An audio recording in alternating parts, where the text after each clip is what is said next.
ભગવાન વિભૂતિ યોગમાં પોતાની વિભૂતિઓનું દર્શન કરાવે છે ને, એમાં બહુ સૂક્ષ્મ એક નસ પકડવાની છે. ભગવાન મને ને તમને એક સુંદર મજાનો સંકેત કરે છે કે તમે સૃષ્ટિમાં જ્યાં જ્યાં કાંઈ શ્રેષ્ઠ તત્વ તમને દેખાય ને, તો એ સમજી લેવાનું ઈ મારું, હું ઈ છું.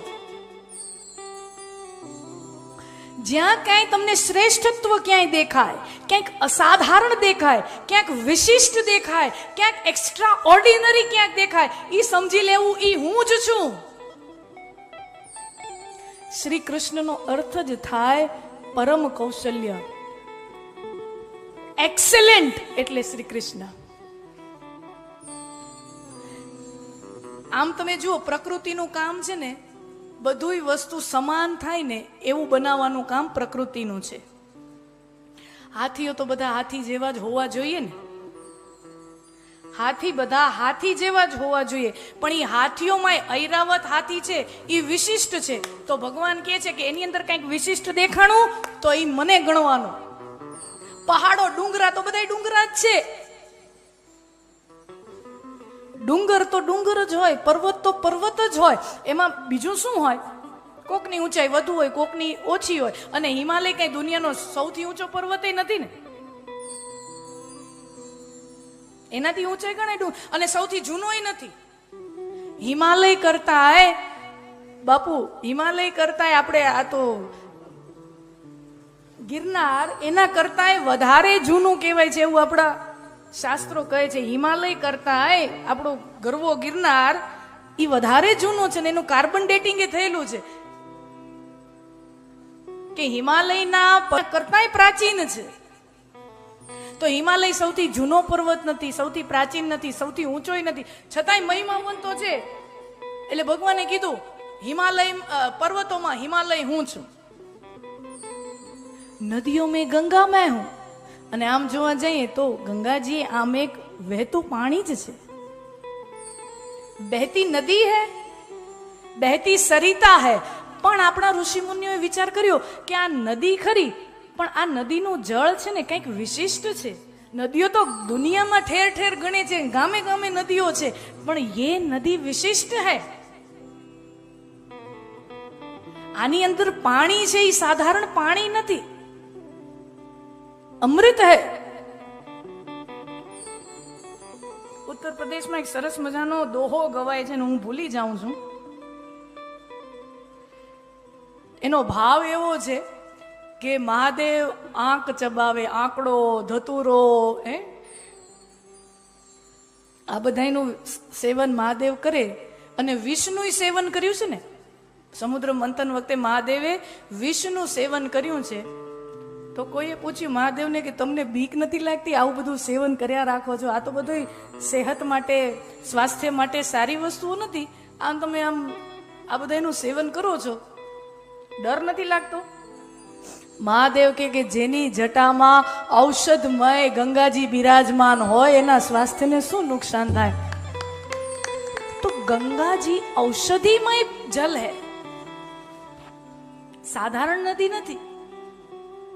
હિમાલયના ડુંગરામાં, હિમાલયની પર્વતમાળામાં કે શ્રી લક્ષ્મણજીને સંજીવની બુટીની જ્યારે જરૂર પડી ત્યારે હનુમાનજી ગયા છે ને, ત્યાં વિશિષ્ટ પ્રકારની ઔષધિઓ છે એ પર્વતમાળામાં. અને એ વિશિષ્ટ પ્રકારની ઔષધિઓમાંથી ગંગાજીનો પ્રવાહ વહી રહ્યો છે. એ ઔષધિઓના ઉપરથી એ જળ પ્રવાહ આવી રહ્યો છે. ઔષધિઓનો રસ સાથે ગંગાજીનો પ્રવાહ મને ને તમને મળે છે. સાધારણ જલ નહીં હે ગંગા. આપણે મેલા કરીએ અહીં અલગ વાત છે, બાકી ગંગાજી અમૃત જલ હે. તો ભગવાને કીધું નદીઓમાં હું ગંગા છું. જ્યાં જ્યાં સાધારણ કરતા કંઈક વિશિષ્ટ દેખાય એ મારું તત્વ છે. અને સંસારમાં આપણે આમ જોઈએ ને, માણા તો માણા જેવા જ હોય, પણ એમાંય કોઈ વિશિષ્ટતા કોઈની અંદર દેખાય, સમજી લેવાનું એ કૃષ્ણ તત્વ એની અંદર હાજરા હજુરથી કામ કરી રહ્યું છે, નહીતર કોઈનું ગજુ નથી. પશુઓમાં હું સાવજ છું. ભગવાન કહે છે પશુઓમાં હું સિંહ છું, ગીતામાં લખ્યું છે. જોજો, સિંહ છે ને એ સૌથી ઝડપથી દોડતું પ્રાણી નથી. સમજો, સિંહ સૌથી ઝડપથી સિંહ ઝાડ ઉપર ન ચડી શકે. અને આમ એવું કહેવાય છે કે સિંહ એટલે બહુ આળસુ પ્રાણી. સાવજ આળસુ પ્રાણી છે. એને ભૂખ લાગે ને તઈ શિકાર કરવા નીકળે ને પેટ ભરાઈ જાય તો 2-5 દાડો દેખાય નહીં. એ વળી ભૂખ્યો થાય તો જ એ પ્રવૃત્તિ કરે, ન તો ત્યાં સુધી એના પરિવાર સાથે એ નિવૃત્તિ અવસ્થામાં જ હોય. સિંહ આળસુ પ્રાણી છે. સૌથી ઝડપી દોડે ને સિંહ કરતા તો ચિત્તો ઝડપથી દોડે. સિંહ ઝાડ ઉપર ન ચડી શકે. વાઘ ને તેંદુ અને એ બધા હોય તો ઝાડ ઉપર ચડી જાય. સિંહ ઝાડ ઉપર ન ચડી શકે. પણ છતાંય સિંહની ગર્જનામાં કાંઈક એવું તત્વ છે કે બીજા પશુઓથી નોખું તરી આવે. હાવજની ગર્જનામાં કાંઈક એવું વિશિષ્ટ તત્વ છે કે આખા સંસારના પશુઓથી નોખો તરી આવે. સાવજનું કોઈ એને કોઈ તાજ પહેરાવ્યો હોય, એનું રાજ તિલક કર્યું હોય કે આ જંગલનો રાજા, એવું કઈ પ્રાણીઓમાં હોતું નથી. પણ છતાંય એ સ્વયંભૂ जंगल का राजा है. क्यों? क्योंकि वो जब गर्जना करता है तो કેટલાય કિલોમીટર દૂરના મૃગલાના આમ હાડકા થરથરવા માંડે. ઈ ગર્જનામાં તાકાત છે. ઈ આમ ચાલતો હોય એની છટા જોવા જેવી છે. તો પશુઓ, હિંસક પશુઓ તો ઘણાય છે, પણ સાવજની વાત કંઈક વિશિષ્ટ છે. તો ભગવાને કીધું આ વિશિષ્ટ છે તો ઈ મારું રૂપ છે. ગાય, તમે વિચાર કરો, આમ તો ગાય એ પશુ જ છે. ગાય પશુ જ છે, પણ છતાં આપણા ઋષિમુનિએ કીધું પશુ ખરા, પણ આમાં પશુ વૃત્તિ નથી.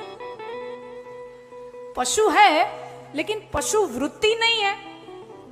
તમે એવું કોઈ પશુ ભાળ્યું કે એટલું મોટું એનું કદ હોય, એટલી એની કાયા હોય અને છતાંય આક્રમક ન હોય એવા પશુઓ જોવા ન મળે. ઝીણા ઝીણા જેની કાયા ન હોય ને એ તો સસલા જેવા હોય. સસલું અવડું હોય, એનું ગજું કેટલું?